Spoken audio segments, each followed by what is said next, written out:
Open the eyes of my heart, Lord. Open the eyes of my heart.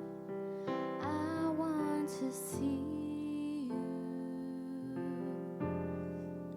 I want to see you.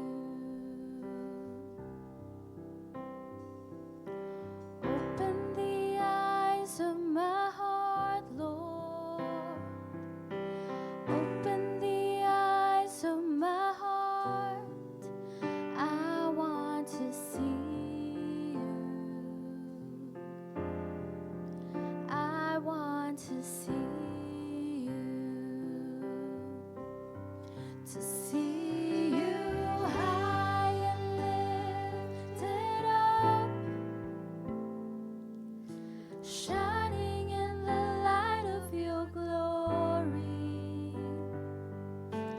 Pour out your power and love as we sing, holy, holy, holy.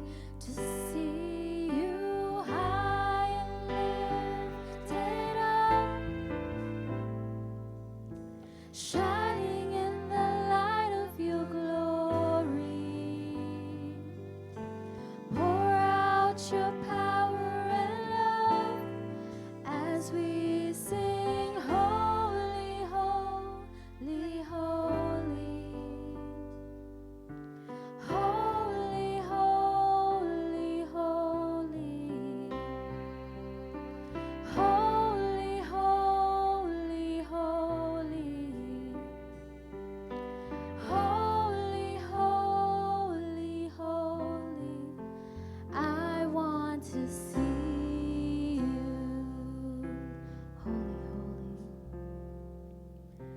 Holy, holy. Holy, holy, holy. Holy, holy, holy. Holy, holy, holy. I want to see you.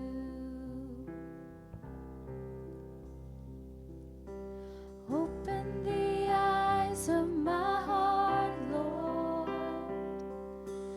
Open the eyes of my heart. I want to see you. I want to see you. To see you high and lifted up,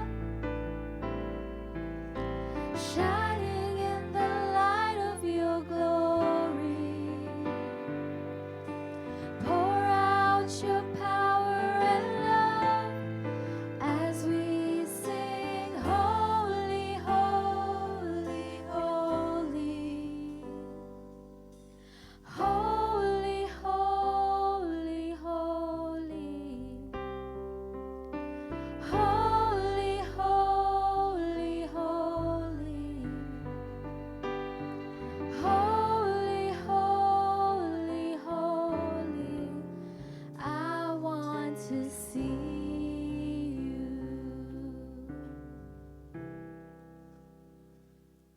Psalm 119 says in verse 33 to 35, teach me, Lord, the way of your decrees, that I may follow it to the end. Give me understanding so that I may keep your law and obey it with all my heart. Direct me in the path of your commands, for there I find delight. Lord, this is the prayer of our hearts, that we will be taught your commandments, that we will be able to hear your word, your message for us this morning. And so we lift up to you our time this morning of praise and worship and hearing your word. For Lord, we want to hear what you have in store for us, your message for us today. This is our prayer in Jesus' name. Amen. Good morning, church. Welcome to GCF Northwest, to our family and friends. May I ask everyone to stand as we sing songs of praise to our God. This morning, let us enjoy the presence of our Lord and worship His name together. Let's clap our hands.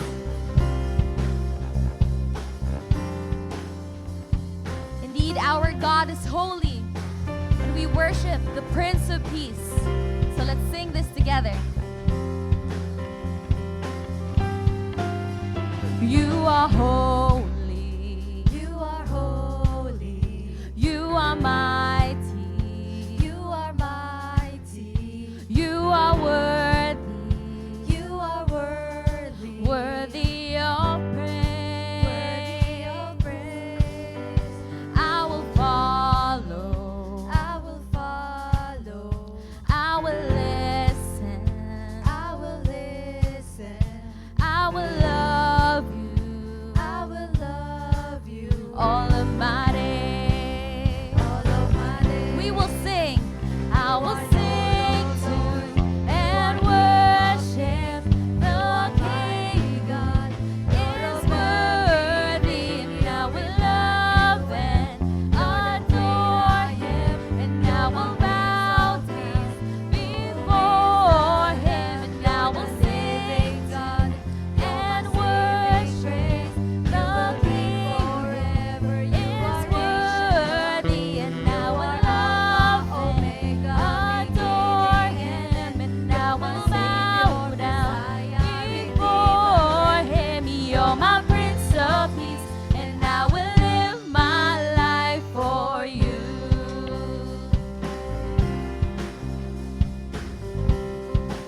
We sing, you are holy. You are holy. You are holy. You are mighty. You are mighty.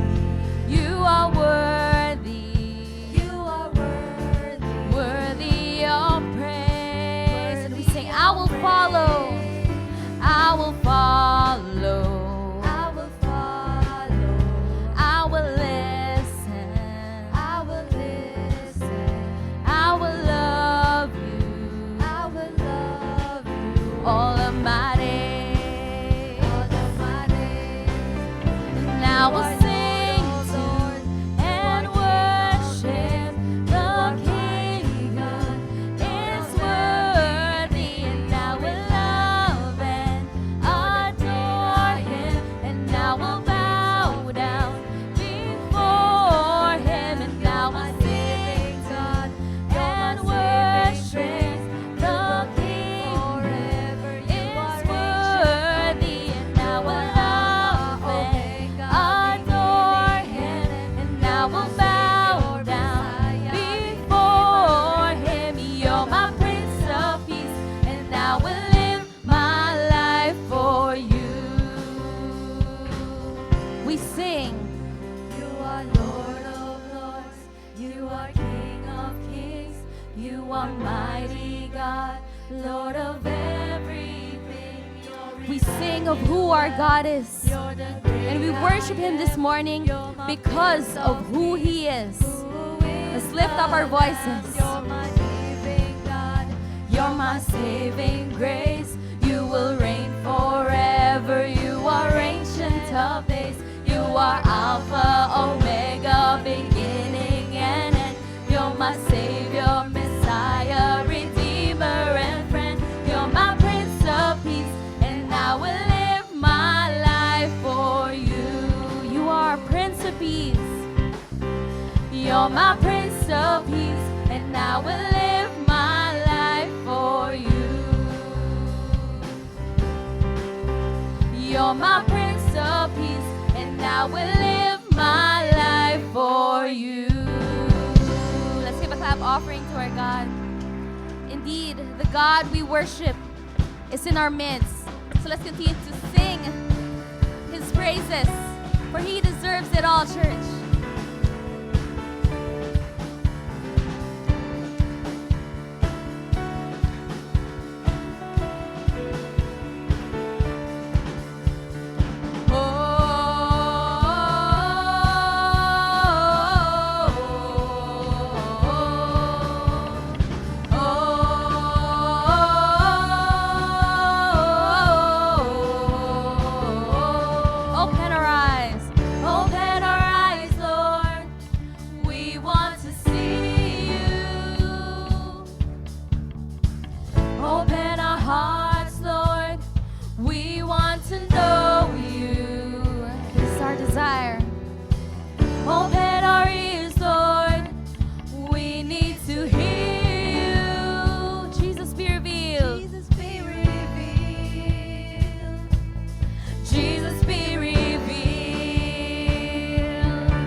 God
clap offering to our God.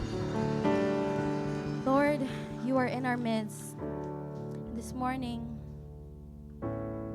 we are here to listen to your message for us. Church, let's quiet our hearts, still our minds of things that may distract us, hindering us from fully experiencing the presence of the Lord in our midst, fully hearing what He wants to tell us today. May this next song be our prayer, our longing to hear what God has for us, personally, as a family, as a church. Let's sing this together.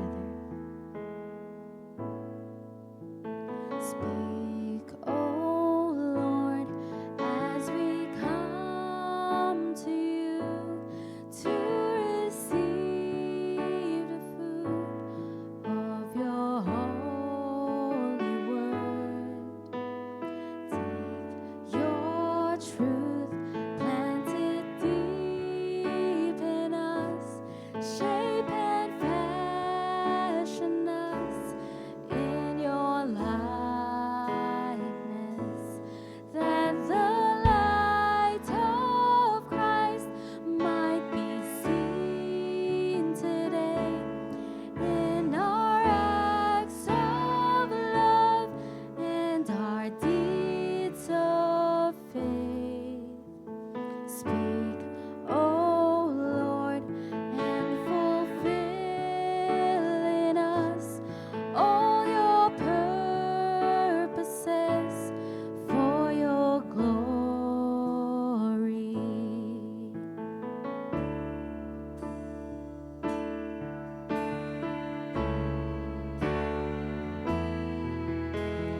Teach us, Lord, full obedience, holy reverence, true humility. Test our thoughts and our attitudes in the radiance of your purity. Cause our faith to rise, cause our eyes to see your majestic love and authority. Words of power that can never fail. Let the truth prevail over unbelief.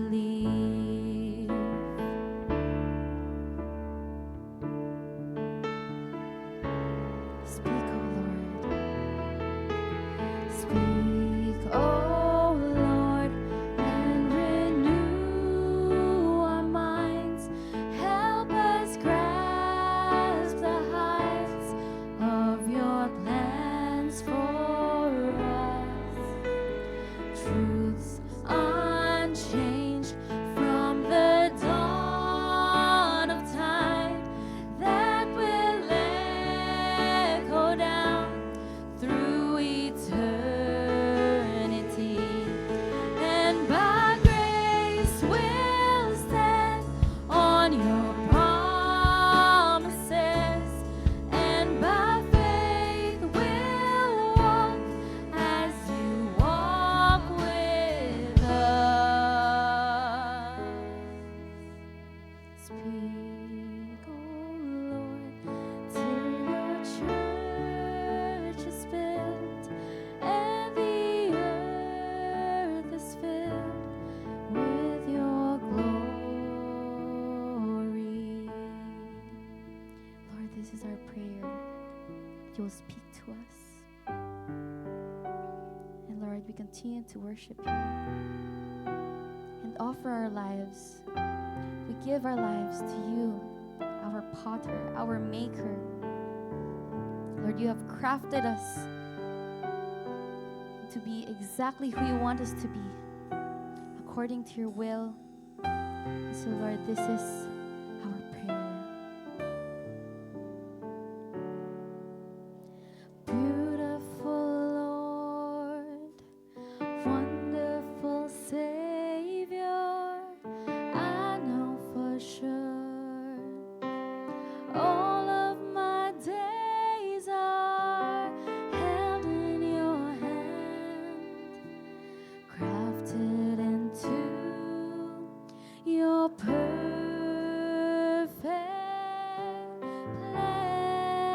gently call me.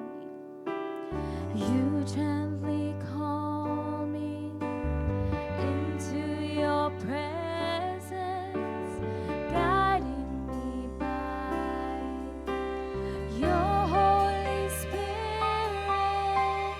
Teach me, dear Lord, to live all of my life through your eyes. I'm captured by your holy calling. Set me apart. I know you're drawing me to yourself. Lead me, Lord, I pray. We sing this together. Take me, mold me, use me, fill me. I give my life to the potter's hand. Call me, guide me, lead me, walk beside me. I give my life to the potter's hand. Lord, you gently call. You gently call me into your presence, guiding me by your Holy Spirit. Teach me, dear Lord, to live all of my life through your eyes. I'm captured by your holy calling. Set me apart. I know you're drawing me to yourself. Lead me, Lord, I pray. Take me and mold me. Take me, mold me, use me,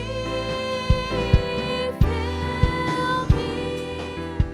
I give my life to the potter's hand. You call me, you guide me,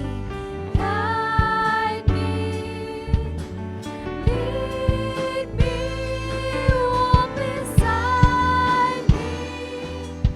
I give my life to the potter's hand. We sing the chorus again. Take me, raise your voices, church. Mold me, use me, fill me. Let's give our lives to Him, our Potter, our Maker.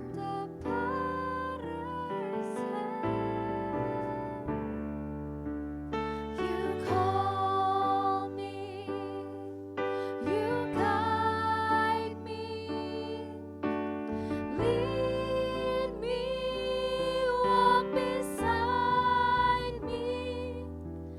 I give my life to the potter's hand.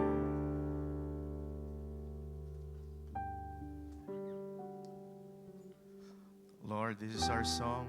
This is also our prayer that we would be able to give our lives to you. So, Lord, mold us, fill us, use us, and lead us, O Lord, to the path that you have prepared for us. Many will follow the ways of the world, but Lord, we will choose to go to the narrow path that leads to life. Because Lord, you have set us apart. So Lord, as we continue our worship service today, may you strengthen that resolve. May you strengthen that commitment that we have to really give our lives to you, to walk in your ways, to obey your words, to always choose your will. For you are our maker. We are the clay and you are the potter, O Lord. So we will give our lives to you. And in all that we do today in a worship service, may it bring honor and glory to the name of Jesus. And all this we pray in Jesus' name. Amen, amen. Good morning, GCF Northwest. Before we take our seats, please take this moment to greet the person in front of you, sa gilid po ninyo at saka sa likod po ninyo. Batiin nyo lamang po sila.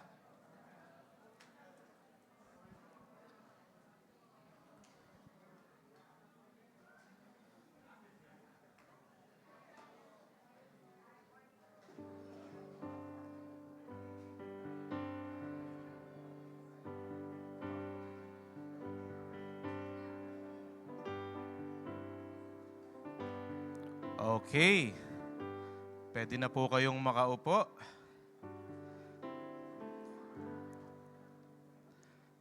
Again, good morning po sa inyo. Brothers and sisters, at this moment, we would like to express our joy in welcoming guests to our church. So kung first time po ninyo, second time, or even third time dito po sa GCF Northwest, please give us this privilege to extend our warm welcome to you. So to our guests, kung pwede pong itaas pong inyong kamay or kung pwede po kayong tumayo so that we can recognize you at maramdaman nyo po ang amin pong warm welcome. Meron po ba tayong first time guests? Second time or third time? Yun, meron po sa gilid. Hello po.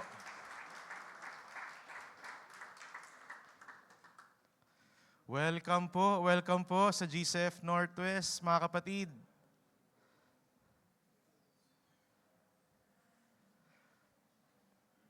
Welcome po.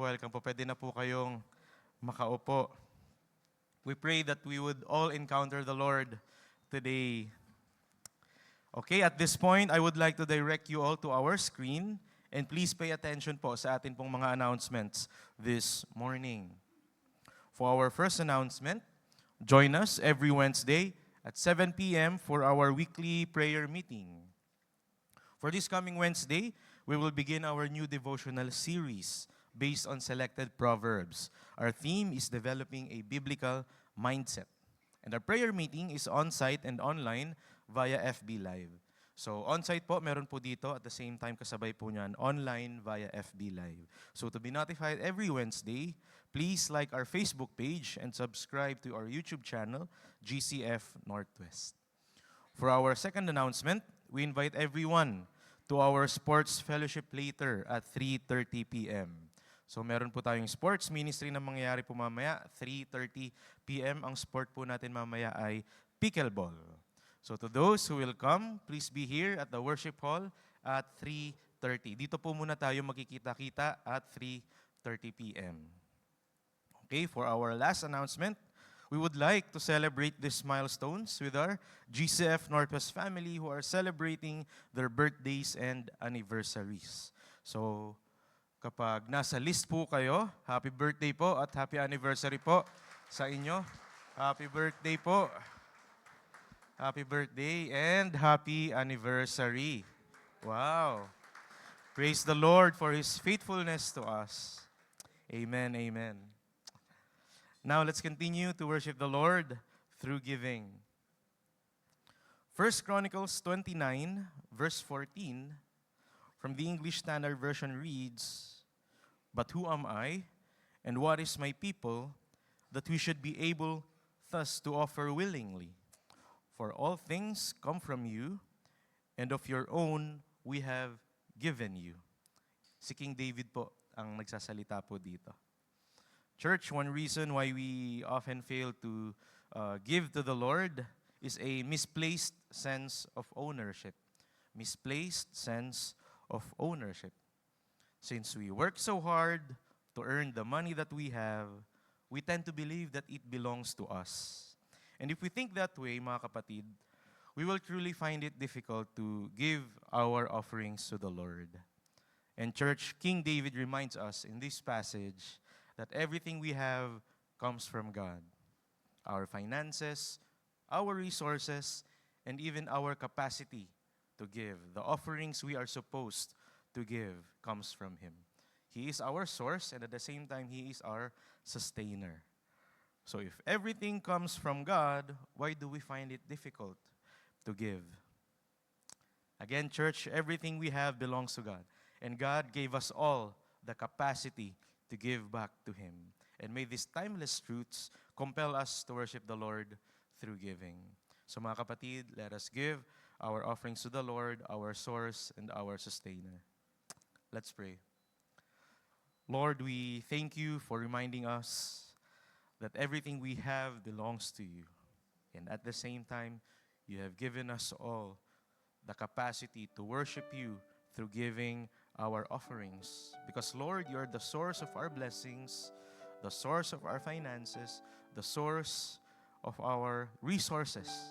And, Lord, the fact that we are still here today in our church, it shows that you never fail to provide for our daily needs. Up until now, you have sustained us, and you even gave us the capacity to give back to you. So Lord, today as we give our offerings, may you preserve this joy in our hearts, may you preserve the peace in our minds, because we will give what is due to you. And we will be confident that you will continue to be our source and sustainer.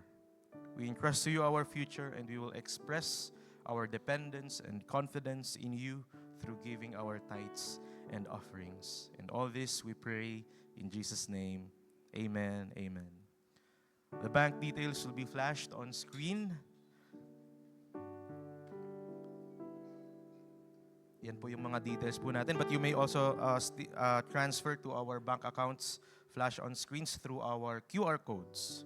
Or you may use envelopes as well as needed na nasa nasa foyer or dito po sa giving boxes which have designated slots at the bottom for envelopes. So we encourage you to give in whichever way is most convenient for you.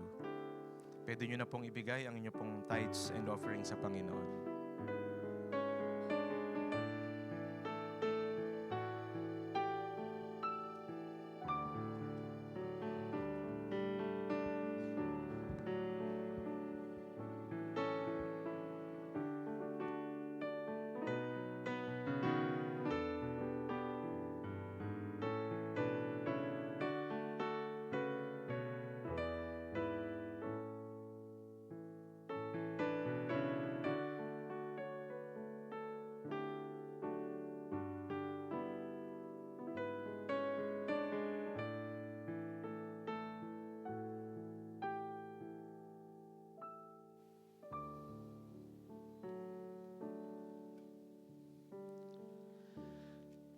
At this point, we have this family time wherein we pray for one another and pray together with all of you. So if you have come this morning with a burden in your hearts or even a blessing that you would like to praise God for, nandito po ang ating po mga leaders. They are ready to pray for you and to praise the Lord with you. And let's rejoice with all the blessings that you have received.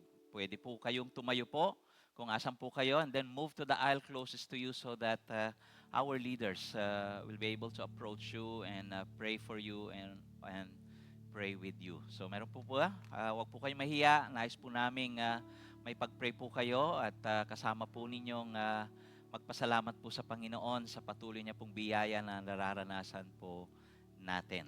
Okay? So pwede po kayong tumayo na lang po and then our leaders are standing by to pray for you and pray with you. For all of us who are seated, gusto ko po kayong encourage that we take this time to continue to reflect on the goodness and faithfulness of God in our lives. And if we have some very personal request to the Lord, unspoken prayer request, then we can freely communicate and bring it to our God right now silently where you are seated.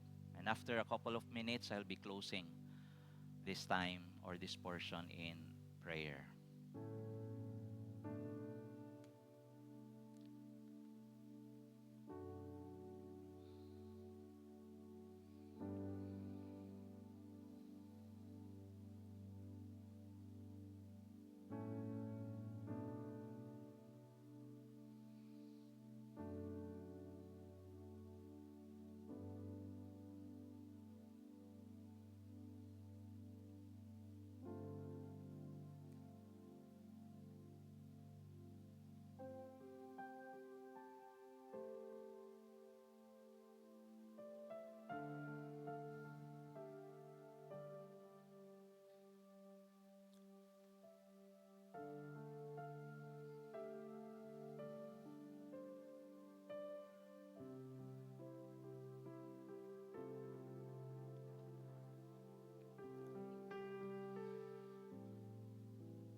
Let's join our hearts in prayer. Lord God, we are here. And thank you, Lord God, for your presence in our midst. You are here with us. And Lord, right now we would like to express our love to you, our praises, Lord God, for how you have been good and faithful in our lives in the past days and weeks. Lord, we are going through struggles and sufferings, and yet we know that your grace abounds in us so that we can continue, Lord God, to live our lives in victory with that joy that comes from our Lord Jesus Christ. Would you speak to our hearts, Lord God? Would you allow us to receive these truths that you have in store for us so that we will not leave this place unchanged by your Holy Spirit? Father, we praise you and we thank you for how you have allowed your people, your leaders, Lord God, to learn from you through the IDMC in GCF South Metro last week. Thank you, Lord God, for how you have been teaching us, allowing us to gain wisdom from you and your word, and that we will be equipped to serve you, to serve the people that you have entrusted to us, not just in this church, but even beyond. Kaya Panginoon, nagpapasalamat po kami ng lubos sa umagang ito na kami po ay may pagkakataon na sama-sama pong sumamba sa inyo at ibalik po lahat ng papuri at pasalamat. Ito pong lahat ay sa pangalan ng aming Panginoong Hesus. Amen at amen.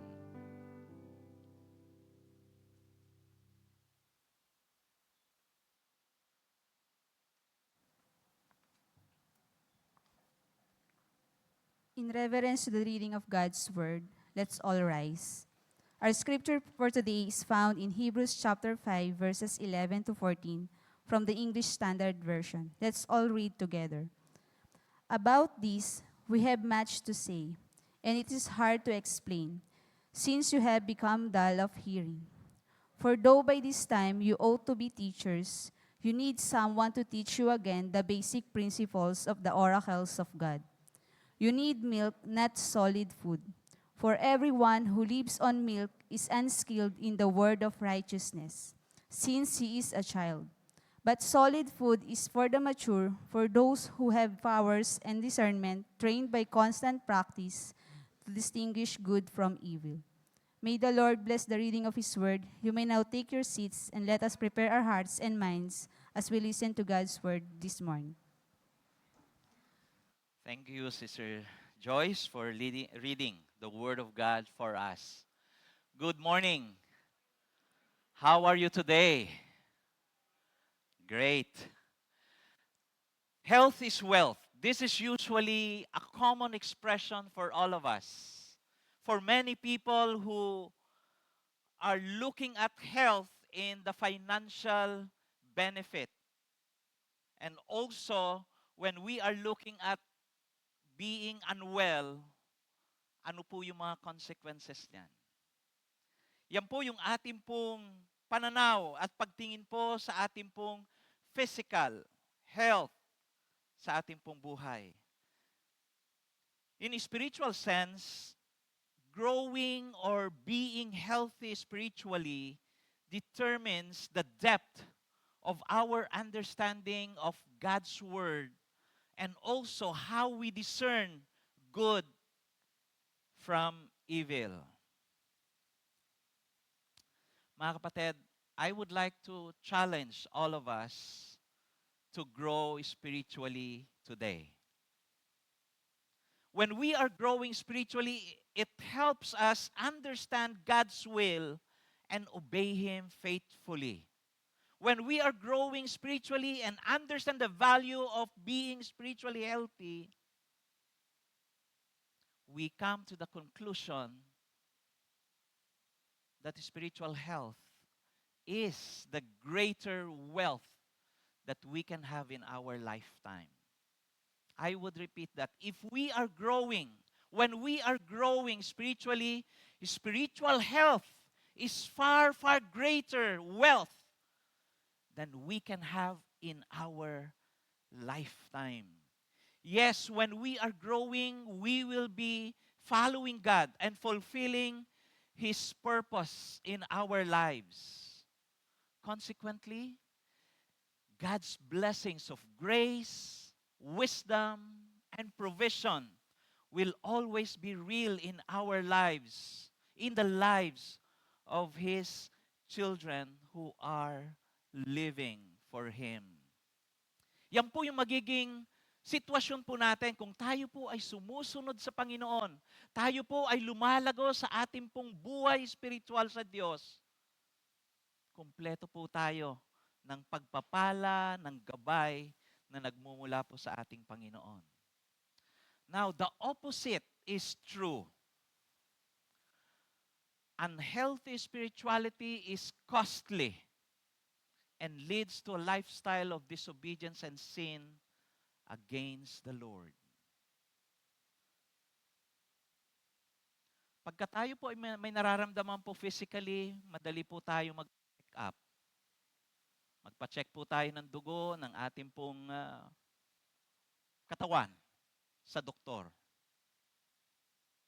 At nalalaman po natin kung anong problema at kagad-agad po may solusyon po pwede pong sabihin po ang doktor.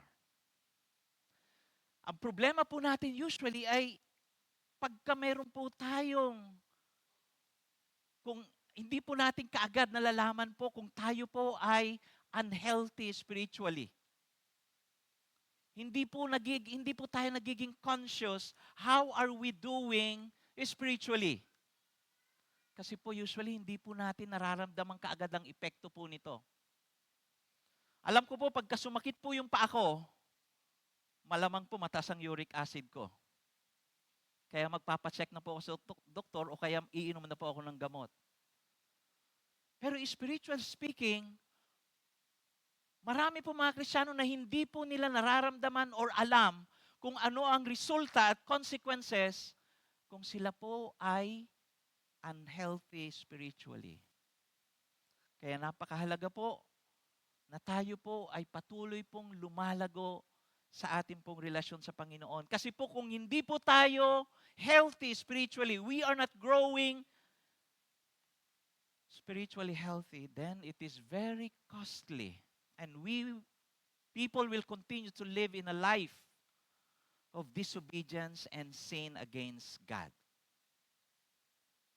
When people do not have faith in God, they are destined to destruction and eternal separation from God. Yan po yung malungkot na kalalagayan po ng tao. Pagka wala po tayo sa Diyos, wala po tayong pananampalataya sa ating Panginoon Jesucristo, no matter how good and convenient our life here, comfortable and convenient our life here on earth, the truth is, they are destined to destruction and eternal separation from God. However, when Christians, believers are not following God and continue to live their lives in sin and disobedience against God, they will fall into all kinds of traps and temptations by the enemy. Yan din po ang malungkot na kalalagayan po natin. Kung tayo po ay hindi lumalago spiritually, we are at the mercy, so to speak. But that's not a theologically correct statement. We will fall into sin and we will go back to slavery, to all our bad habits and ungodly behaviors. People who continually living in sin and disobedience will not experience the reality of God's presence, power, and provision in their lives. This is the reason why some Christians resort to bad and destructive habits and behaviors. Some fall to discouragement and depression. Others come or become overly critical of people around them and will not be content with what they have and even blame God and other people with their problems. I can go on and on with the consequences, negative consequences of unhealthy spirituality. All this would only lead to more hurt, harm, and hopelessness. Continued disobedience would bring more sufferings and struggles in life. This is the reason why we as believers must constantly growing spiritually healthy. It is imperative and very important that we grow in our spiritual lives today and for our lifetime. Let's pause for a while in prayer as we commit our study of God's Word. Lord, would you speak to our hearts? Allow us, Lord, to understand your precious truths. And may these truths guide us, Lord God, in obeying you. Not just today, but every day of our lives. We pray this in Jesus' name. Amen. We are continuing our sermon series with our study in the book of Hebrews with our theme, Abide in Faith and Arise in Faithfulness. I entitled our sermon today, Growing Spiritually Healthy, based on Hebrews chapter 5, 11 to 14. Maikli lamang po itong passage natin, but I would like to inspire you or encourage you to pay attention to these truths that we will be learning, because this is very important for us as one family or even as individuals, that we would be growing spiritually beginning today and for the rest of our lives. So I would like us to take this home, this main lesson, discerning what's godly from sinful and developing healthy spiritual habits are signs of spiritual growth. Kindly read this with me again. Discerning what's godly from sinful and developing healthy spiritual habits are signs of spiritual growth. We need to grow in our discernment and we need to develop healthy spiritual habits so that we would continue to grow in our relationship with God. I will be highlighting 3 steps. 3 specific steps toward growing spiritually healthy from our passage. Believers must constantly growing spiritually in every stage of the life of faith in order to consistently do what is good and godly in the eyes of God. So are we ready to grow together as one family? Here are the basic steps that we need to live out or to do in our lives every day. The first one is be determined in greater understanding of God's Word. Be determined in in greater understanding of God's Word. Basahin po natin yung passage po natin, verses 11 to 12. Sabi po dyan, about this, yung this po dyan pertains to our lesson last Sunday. It's about the priesthood of our Lord Jesus Christ that was rooted or based upon the priesthood of Melchizedek.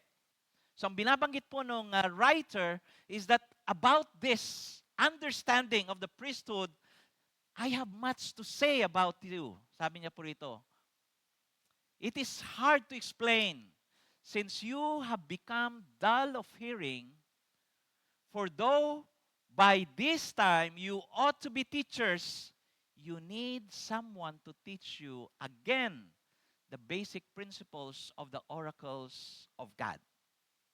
Okay? Yan po yung sinulat po ng author po ng Hebrews.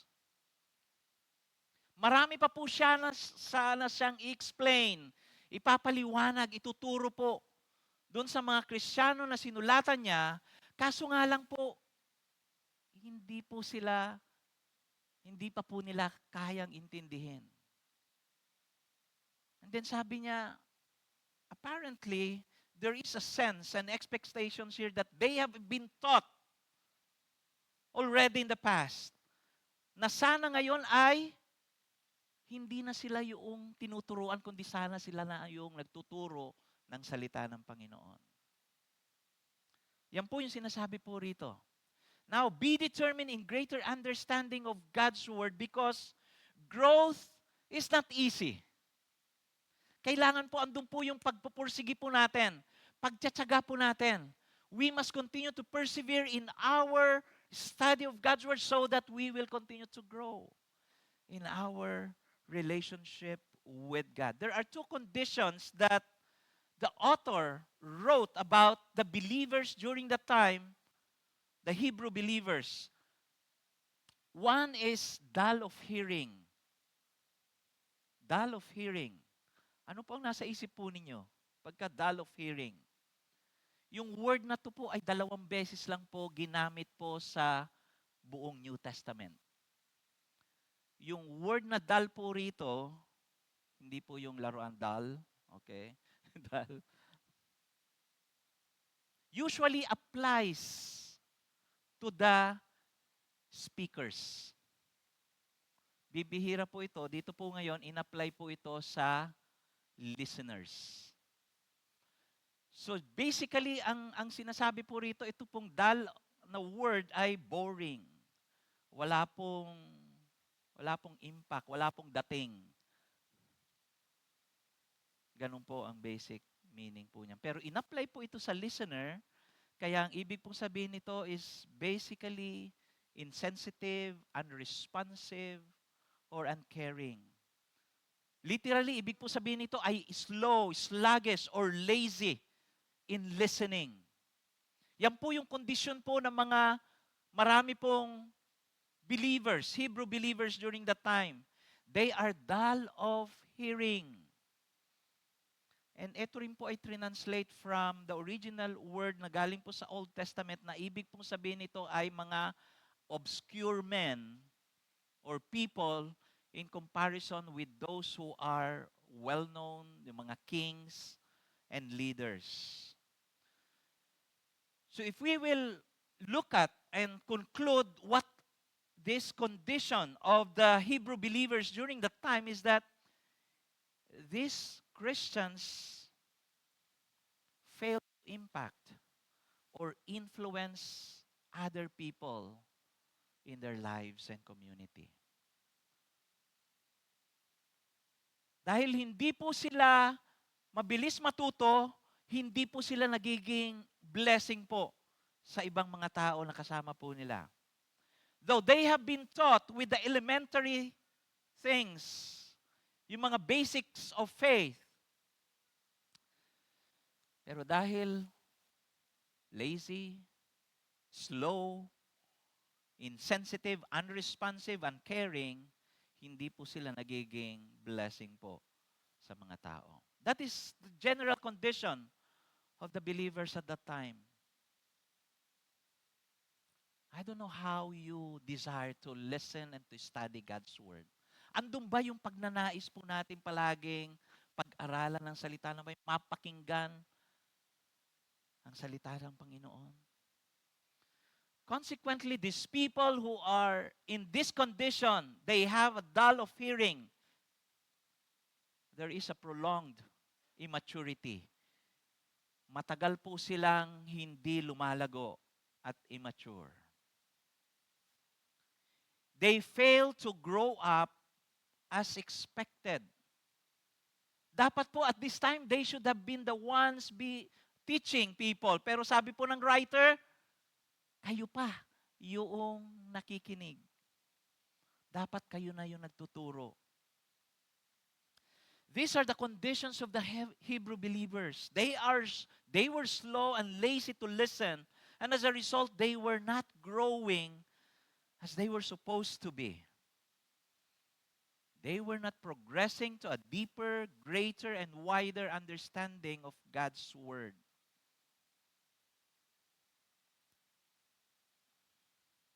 I just would like for us to pause for just a few seconds.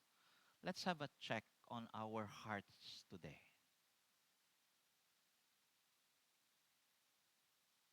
Are we growing in our understanding of God's Word?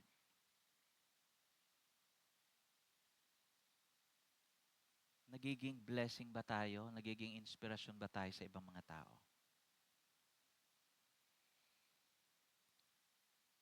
I would like us as one family to be growing together. It's better to grow together as one family. Although spiritual growth begins with our personal time and devotion with God. Pero when we are doing that, and when we come together as one family here in the church, we can see how we are growing together as one family and as one church. At wala na po sigurong magbibigay po ng kagalakan po sa mga pastor po natin at mga namumuno po rito to see each one of us growing spiritually in our love for God and service to Him. Our spiritual condition determines our understanding of God's Word. Kung ano po yung kondisyon po ng puso po natin, ganun din po ang ating lalim or babaw ng pagkaunawa ng salita ng Panginoon. Kaya napakahalaga po na tayo po ay lumalago para po yung ating pangunawa sa ating Diyos, sa Kanyang kalooban sa atin at layunin niya sa buhay natin ay lumalawak at lumalalim din. And the vice versa is also true. When we are growing deeper and greater in understanding God's Word, we will also be growing deeper, wider, and greater in our love for God and His people. Kaya, be determined in greater understanding of God's Word. That's the first step. The second one is be disciplined in gaining experiences from God's Word. Be disciplined in gaining experiences from God's Word. Let's read the second part of verse 12 and up to 14, the first part. Sabi po dyan, you need milk, not solid food. For everyone who lives on milk is unskilled in the word of righteousness since he is a child. Or sa ibang translations, babe. Hindi po yung pangalayaw po ng iba sa atin dito. Babies po ang tinutukoy po dyan. But solid food is for the mature. Nakita nyo po, there are two contrasts. There are two contrasts that the writer of Hebrews was trying to present to the believers in Jerusalem during that time. First one is milk versus solid food. Milk versus solid food. Sino po ang uminom ng gatas po ngayon dito? Ayan, si Pastor Revin, kaya kita nyo po kung gaano siya kalusog. Ay, sorry po. Hindi po ba? Lahat po ng mga babies, uminom po ng milk. Whether breastfeed o kaya ay, ano ba tawag doon, formula. Diba? Ito po ay para po sa mga babies yung milk. Dahil baby pa po sila, walang ngipin, hindi po makanguya, hindi po makakain ng maayos. Kaya kailangan po nila yung madaling kainin or inumin. Di po ba? Sinong kumain dito ng Cerelac? Natatandaan nyo pa po ba? Nagsi-Cerelac kayo? Hindi pa, kasi baby nga po kayo eh. Pero yung mga parents, alam po nila kung ano po yung pinapakain sa kanila pong mga babies, sa kanila pong mga anak. Okay? So ang purpose po ng milk is for the baby to gain nutrients that he or she needs at the time or period of his or her life. Essential po yung milk.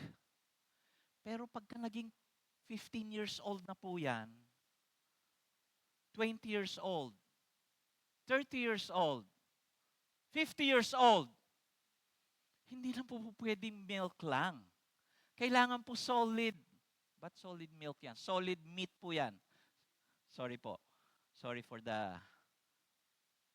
Solid food na po yung kinakain po niya. Di po ba? Yan po yung binabanggit ng writer dito.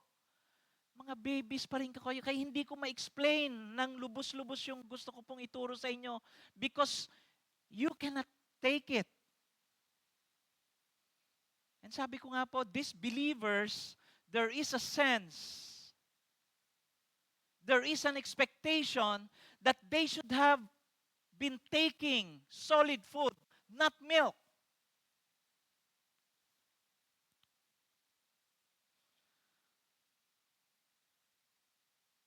Madali pong inumin ng gatas. Matamis, masarap. Kaya po, gustong-gusto po natin yan. Yung iba po sa inyo, pinalitan na po ang gatas ng kape. Yung mga babies kasi, hindi na nila kailangan ngumuya.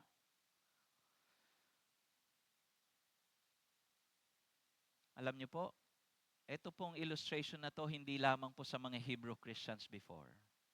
Maski po sa ating kapanahunan po ngayon. Marami po mga Kristiyano na ayaw pong ngumuya. Gusto lang po nila uminom. Ayaw po nila mag-effort. Kaya po, hindi po lumalago. Wala po rito sa GCF Northwest po yung mga yon. Sa ibang church, sorry po. So mga kapatid, if we want to grow spiritually healthy, we should be taking in solid food, meat.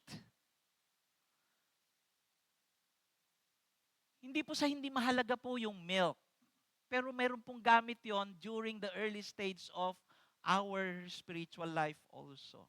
Yung mga elementary teachings and lessons about God, about our faith, natututunan po natin yan during our early stage. Pero kung hanggang doon na lang po tayo at hindi po tayo umunlad, lumago, at start taking in solid food, yung pong mga mas malalalim, mas malawak na pagkaunawa at katibayan po ng katotohanan ng presensya at kapangyarihan at paggalaw ng Panginoon sa buhay natin. Dapat po yun natututunan na po natin. Kailangan po ito ng paghahanda at disiplina para po tayo ay lumago. Sabi ko nga po, it will not come easily. It requires us to persevere, to be determined, and to be disciplined in gaining experiences from God. Meron po ako ipapakita at gusto ko pong tignan po ninyo mabuti kung ayaw nyo po ito. Yan. Alam niyo po kung ano yan? Steak. Sino po ang ayaw ng meat? Uy, magsisinungaling kayo ha. Ayaw nyo ng steak? Lahat po tayo gusto natin yan. Except po kami may gout. In moderation. And with medication. Pero gusto po natin yan. Sad to say, marami po mga Kristiyano na bumabalik po sa milk, sa gatas. Dahil ayaw po nila, kasi pagka magkaroon ka po ng ganyan, pagka gusto pong kainin yan, hindi lang po sa hindi mahal, hindi lang po dahil mahal, kundi kailangan natin ngumuya. Kailangan natin talagang i-digest yan. Okay? Hindi po yan matamis. Katulad ng gatas, pero masarap po yan. My family and friends, I am not saying that we should not listen, we should not read, we should not watch other people's devotional articles or yung kanila pong mga studies and insights from God's Word. Hindi po masama po yun. Pero if that is your only diet, it will not sustain you, mga kapatid. We need to have that personal study. We have to be disciplined in studying the Word of God personally. Wala pong pwedeng pumalit sa personal discovery and study of the precious truths of God's Word. Maski po gaano kagaling yung preacher po rito na once a month nyo lang pumapakinggan or once a week, it will not sustain your life spiritually. It will not help you grow spiritually kung yun lang po ang palagi nyong intake. We need to have that personal study and be disciplined in taking in meat, solid food of God's Word in our lives. Yung pangalawa pong contrast na binabanggit po rito is that about yan. Asa na yun? Unskilled versus experience. Sabi po doon sa ating verse, for everyone who lives on milk is unskilled in the word of righteousness since he is a child.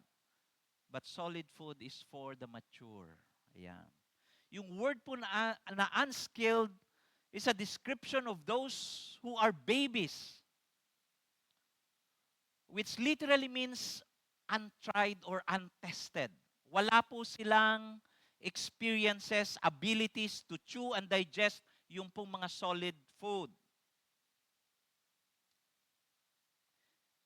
These believers somehow do not know how to understand deeper and difficult things of God. Kaya po, yan po yung pong atin pong pagsusumikapan bilang mga nagtuturo or tayo po nangunguna, we help people understand the Word of God properly and accurately.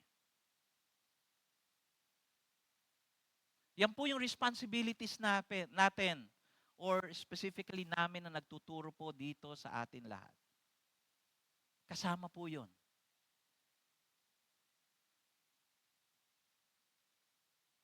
And sabi ko nga po, at this time, the believers, the Israelites or Hebrew believers at this time should have been teaching. They should have been taking in solid food. They should have understood the deeper things of God. Pero sad to say,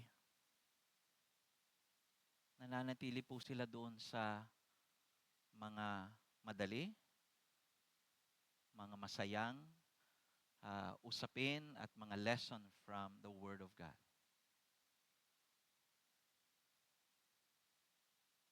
We should be taking in meatier diet of God's Word and have gained experiences with God and His Word. Alam niyo po nung yung eldest po namin pinanganak, si Joshua po ay that time po nag-uumpisa po kaming establish po yung aming school sa Cavite. Wala po kami experience sa maging parents po ni Blonnie at that time, late 90s and early 2000.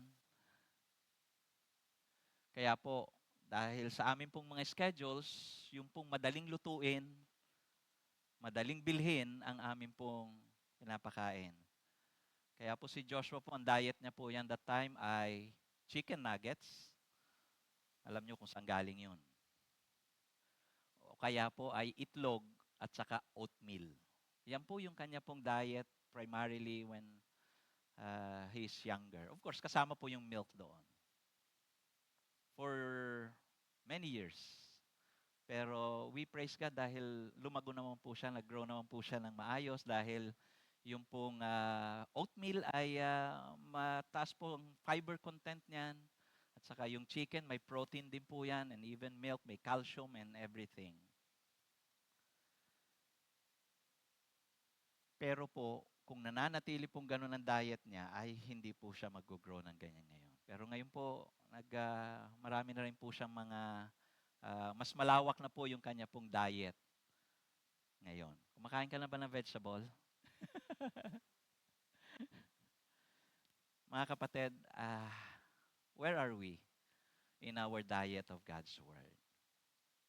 Nakokontento lang ba tayo sa pakikinig sa mga sermons, sa mga teachings, sa internet, sa YouTube, or pagbabasa ng mga devotionals?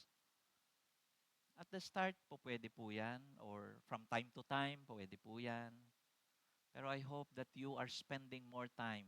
We are disciplined in our personal study of God's Word. And we are growing into a meatier intake of God's Word so that we will continue to gain experience from God. Because our devotion to God's Word directs our spiritual growth. Our devotion to God's Word directs our spiritual growth. The third and another important step for us to grow spiritually is be discerning in growing constantly in godliness. Be discerning in growing constantly in godliness. Yung last phrase or portion po ng verse 14, sabi po dyan, for those who have their powers of discernment trained by constant practice to distinguish evil from good, or good from evil. Yung pong may mga kakayahan na ma-discern or malaman ang mga bagay-bagay, ang katotohanan, sabi po rito, they train themselves constantly to distinguish good from evil. Ano po yung nakikita po natin dito? Hindi po sila tumigil dahil alam na po nila. They continue to grow. They continue to practice. They continue to obey the Lord so that they will be able to distinguish good from evil. Growing healthy spiritually do not just require or does not require the appropriate, does not only require the appropriate and nutritious diet of spiritual food of God's Word, but also the right practice and healthy activities. They train themselves. They do the right things so that they will continue to grow in their discernment and live a righteous and godly lives. Kaya po, the author presents us two choices. Yung una po dyan, consistent discernment. We need to be keen on understanding what we are listening to. Kaya hindi lang po tayo basta-basta nakikinig. Kailangan talagang pinag-iisipan natin, tinitignan natin, tama ba ito? We have to develop that discernment and be able to distinguish what are good and godly from those that are evil and lead us to sin. Kailangan po maging maingat po tayo sa ating pinapanood, pinapakinggan, at even po mga binabasa natin. Hindi po porket maraming likes at marami pong mga, ano pa ba yung ibang mga ano dyan sa comment section ng ating mga social media? Heart Kasi kapani-paniwala na po yan. Lately po, yung mother ko po ay nakapanood yata ng sa Facebook. And hindi ko nalaman, nag-order na po ng milk. Wala akong kaalam-alam. Nag-order na sa sariling milk, samantalang binibilhan ko siya ng ibang milk. And then, nung pinakita niya sa akin kung anong klase yon, ginugel ko, and then nalaman ko na fake pala yon. At the same time ay yung category niya, may category pala sa FDA na high-risk products. Kaya hindi lang po porket nakalagay po na FDA approved, mayroon palang categories din yon na safe and then mayroon pang high risk. Doc, ngayon ko lang nalaman yon o lately ko lang nalaman yon. So, mag-iingat po tayo. Kailangan po natin ng discernment. Kailangan po ng matalas nating pag-iisip sa mga napapakinggan, napapanood natin. Natuto na po ako dyan sa ganyan. Very costly po. So that we will not be led to sin and disobey God. And the second choice that we have is constant obedience. Not just constant discernment, but consistent. Consistent discernment and constant obedience. The way we develop discernment is through consistent obedience. I will repeat that. Kaya po, hindi po tayo nagiging discerning dahil po hindi natin po pinapractice. Hindi po tayo nag-o-obey.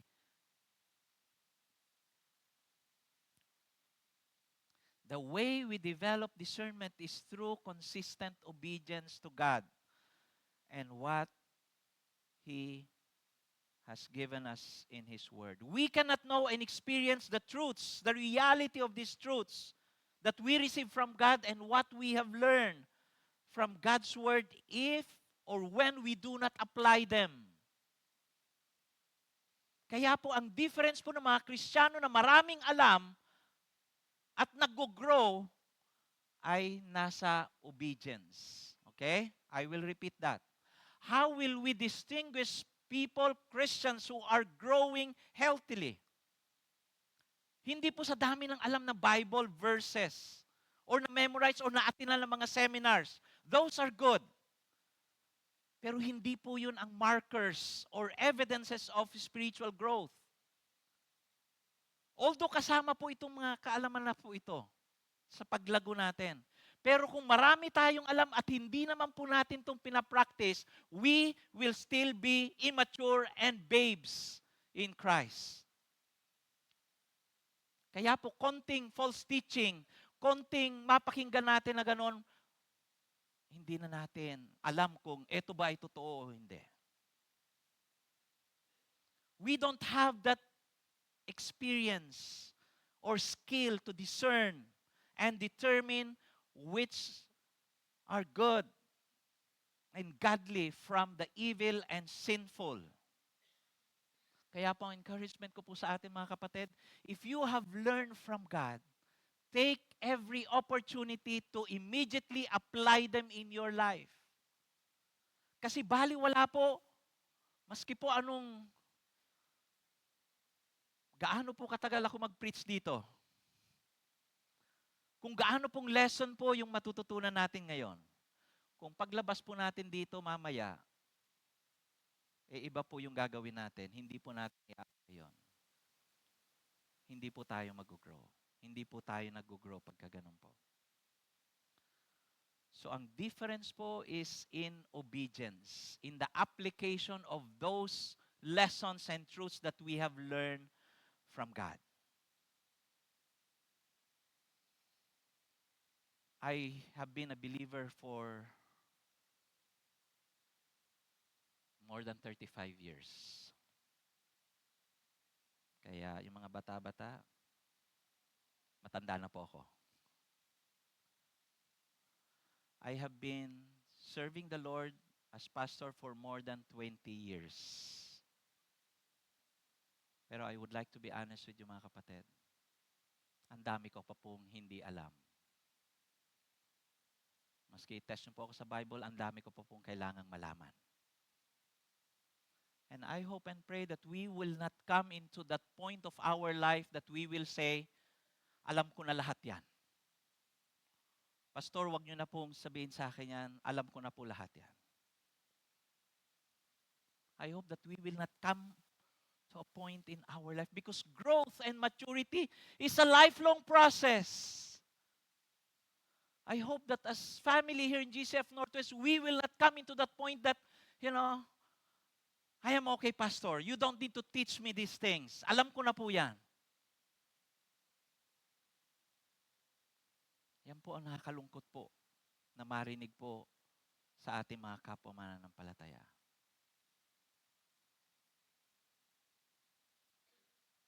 But I praise God because many of you have testified, even just listening yesterday sa ating pong praise and prayer gathering, how the Lord has been working in your life, na in spite of struggles, in spite of crisis and suffering, you're able to thank the Lord for His goodness in your life.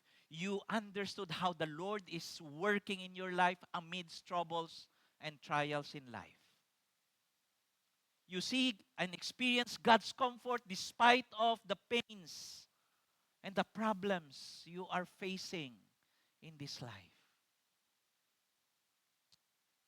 Praise God po. Those are signs of growth.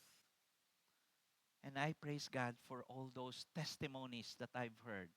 And I know sa inyo po mga growth groups, marami pa po mga testimonies.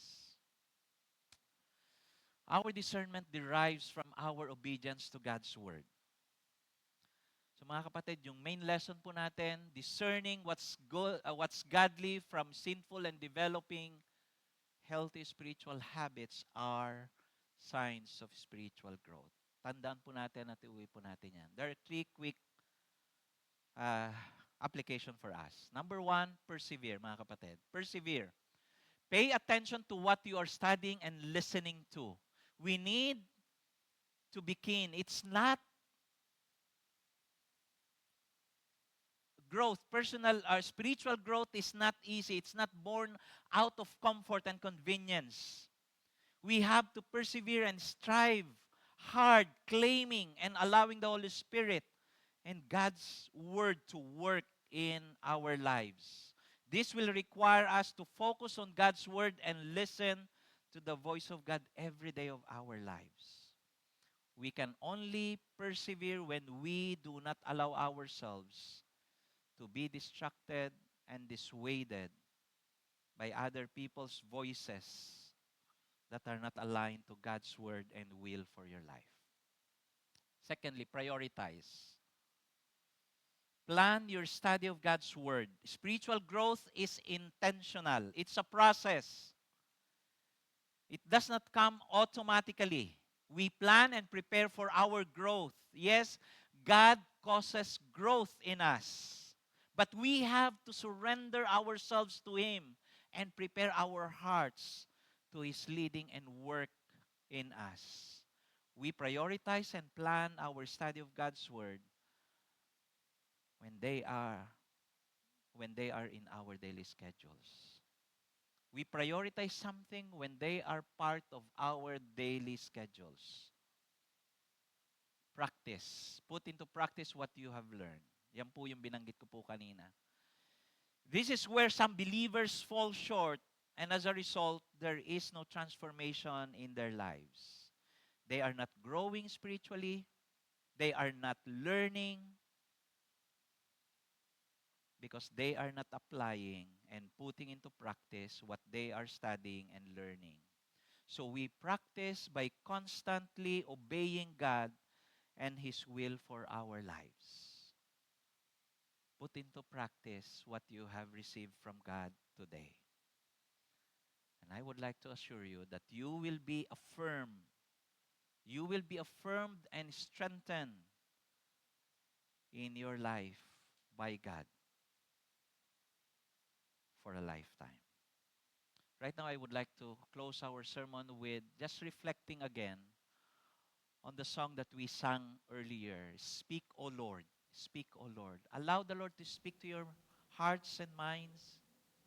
And I pray that we get to obey Him consistently, not just today, but for our lifetime. And I'll go back to close our time together in prayer.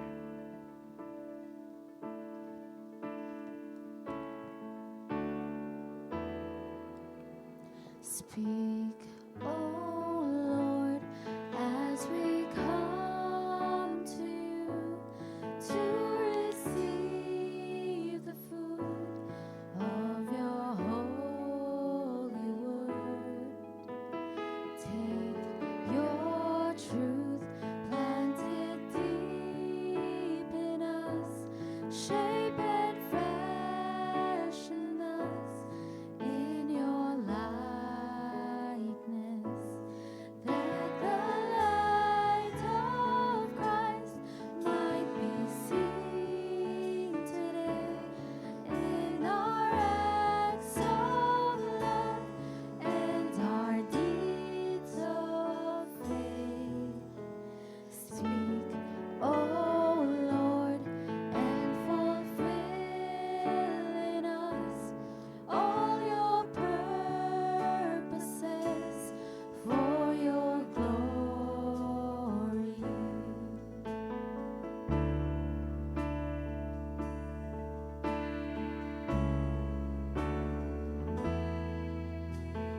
Teach us, Lord, full obedience, holy reverence, true humility. Test our thoughts and our attitudes in the radiance of your purity. Cause our faith to rise, cause our eyes to see your majestic love and authority. Words of power that can never fail, let their truth prevail over unbelief.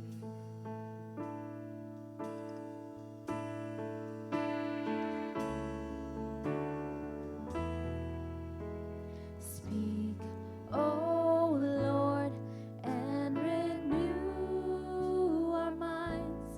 Help us grasp the heights of your plans for us. Truths unchanged from the dawn of time that will echo down through eternity, and by grace will stand on your promises, and by faith will walk as you walk with us. Speak, O Lord, till your church is built and the earth is filled with your glory.